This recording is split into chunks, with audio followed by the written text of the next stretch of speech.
ఉదయాన్నే నీ దగ్గరికి వస్తున్నాడు తల్లి.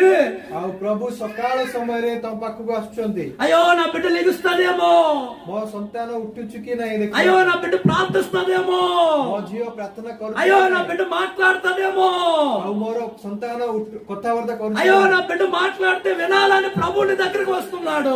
ప్రభు ତମ ପାଖକୁ ଆସୁଛନ୍ତି କାରଣ କଥା ହେଲେ ସେ ଶୁଣିବା ପାଇଁ. నీ ఇంటిలోనికి వస్తున్నాడు. ప్రభు తమ ଘର ଭିତରକୁ నీ ଆସୁଛନ୍ତି. పడక దగ్గరకు వస్తున్నాడు. ତମ ସେଜ ପାଖକୁ ଆସୁଛନ୍ତି. ప్రతి రోజు వస్తున్నాడు. ପ୍ରତିଦିନ ప్రభు ପାଖକୁ నువ్వు ଆସୁଛନ୍ତି. లేవట్లేదే. ସକାଳେ ଉଠୁ. దేవుడు నిరాశతో వెనక్కి వెళ్ళిపోతున్నాడు. ప్రభు దుఃఖ କରିକି పଛକୁ మధ్యాహ్నం వస్తున్నాడు, ମଧ୍ୟାହ୍ନ ଆସୁଛନ୍ତି. సాయంకాలం వస్తున్నాడు. ସନ୍ଧ୍ୟା ସମୟରେ అయ్యో పడుకునేటప్పుడైనా సరే నా బిడ్డ ప్రార్థిస్తాదేమో అని నా రాత్రి పూట కూడా నా యేసు నీ దగ్గరికి వస్తున్నాడే. ଶୋଇବା ପୂର୍ବରୁ ପ୍ରାର୍ଥନା କରିବ ବୋଲି ప్రభు ଆସୁଛନ୍ତି. లేదే, କିନ୍ତୁ ତମେ ପ୍ରାର୍ଥନା କରୁନ, నువ్వు స్పందించట్లేదే. ସ୍ପନ୍ଦନ କରୁନ. నా ప్రభు నిరాశతో